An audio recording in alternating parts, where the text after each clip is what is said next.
আসসালামু আলাইকুম। আমাদের আজকের ভিডিও টপিক হচ্ছে আমরা কীভাবে আনলিমিটেড জিমেইল অ্যাকাউন্ট খুলে তা বিক্রি করব আর কি। তো ভিডিওর মূল টপিকে যাওয়ার আগে অবশ্যই বলতে চাই, আমাদের চ্যানেলে নতুন হয়ে থাকলে অবশ্যই চ্যানেলটি সাবস্ক্রাইব করে দেবেন, আমাদের টেলিগ্রাম গ্রুপে যুক্ত হবেন সব কিছু আপডেট জানার জন্য। তো সর্বপ্রথম যেটা করব, আমরা চলে যাব গুগল ক্রোমে, তারপরে গিয়ে সার্চ করব আইবাস এসএমএস। আমার কিবোর্ড লক্ষ্য করবেন, আমি যে লিখতেছি সেটা লিখবেন, ঠিক আছে? মূলত এটা লিখবেন, তারপরে গোয়েতে ক্লিক করে দেবেন। তারপরে সবার প্রথমে যে ওয়েবসাইটটা আসবে এখানে ক্লিক করবেন আপনারা। ওকে,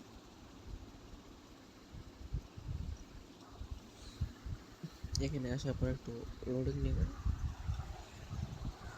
এখানে একটু আপনারা ওয়েট করবেন।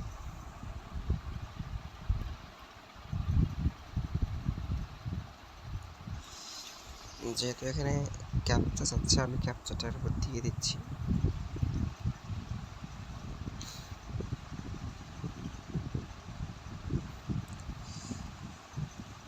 একটু ওয়েট করে আমরা, হ্যাঁ, যেহেতু এখানে ওরা লোড চেক করতেছে, হয়ে গেছে।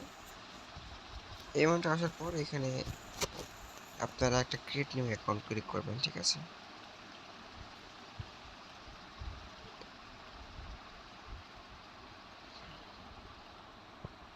তো এইখানে আমি আর নতুন করে অ্যাকাউন্ট খুলতেছি না, আপনারা আপনার ইমেল অ্যাড্রেস, নাম, যা যা ইনফরমেশান লাগবে একটা অ্যাকাউন্ট করে নিন, ঠিক আছে? যেহেতু আমার অলরেডি অ্যাকাউন্ট আছে, আমি লগ ইন করতেছি,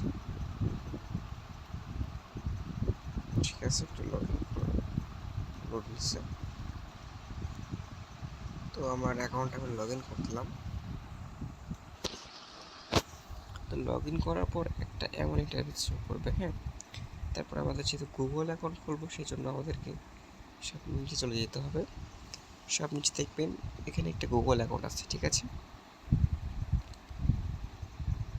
তো এখন বর্তমানে যে সমস্যাটা হচ্ছে যে গুগল অ্যাকাউন্ট খোলার সময় বা জিমেইল অ্যাকাউন্ট খোলার সময় নাম্বার চাচ্ছে, নাম্বার ভেরিফাই করতে পারছেন না। সেক্ষেত্রে আপনারা এই নাম্বারগুলোতে ভেরিফাই করতে পারেন খুব ইজিলি, ঠিক আছে? তো এর জন্য আমাদের কী করা লাগবে, এখানে দেখতে পারতেছেন যে কিছুক্ষণ আগে একটা গুগল অ্যাকাউন্টের ইমেল আসছে, মাত্র আসছে, এগুলো সব রিসেন্টলি আসছে। তো আমাদের পছন্দ হলো, সাপোজ আমাদের এড্রেসটা পছন্দ হলো, ঠিক আছে? এইটা কপি করলাম, কপি করার পর আমরা ড্যাশবোর্ডে চলে যাব, এখানে থ্রি ডটে, তারপরে চলে যাবো টেস্ট নাম্বারে ক্লিক করবো, ঠিক আছে? টেস্ট নাম্বারে ক্লিক করার পরে সার্চ অপশনে ক্লিক করবো, যেটা কপি করলাম এখানে পেস্ট করে দেবো। পেস্ট করার পর এখানে একটু স্ক্রল করবেন সাইডে, তারপরে প্লাস বাটন পাবেন, এখানে ক্লিক করবেন, অ্যাড নাম্বারে ক্লিক করবেন, ঠিক আছে? নাম্বার কিন্তু অ্যাড হয়ে গেছে। তো এটা চলে যেতে আমার থ্রি ডট লাইনে, তারপর client SMS, active SMS client. তো দেখতে পাচ্ছেন এখানে আমাদের প্রায় 100টি মতো ইমেল নাম্বার প্রোভাইড করেছে। এর মধ্যে দেখা যাচ্ছে প্রায় 100টার মধ্যে প্রায় 20-30টা 10টা এরকম পাওয়া যাবে আর কি। তো কী করা লাগবে, আপনারা তো সবাই জানেন একটা নতুন ইমেল অ্যাকাউন্ট, জিমেল অ্যাকাউন্ট কেমনে খুলে। খোলার পর যে নাম্বারগুলো চাই, এই নাম্বারগুলো জায়গায় আপনি এইগুলো নাম্বার দিতে পারেন। নাম্বার দেওয়ার পরে যেগুলোতে কোড আসবে এইখানে ভ্যালিড শো করবে, ঠিক আছে? নাম্বার সহ কোড শো করবে। তো আজকের ভিডিও মূলত এখানে শেষ করতে আছে, ঠিক আছে? পরবর্তী ভিডিও কোন টপিকে চান তা অবশ্যই কমেন্ট করে জানাবেন।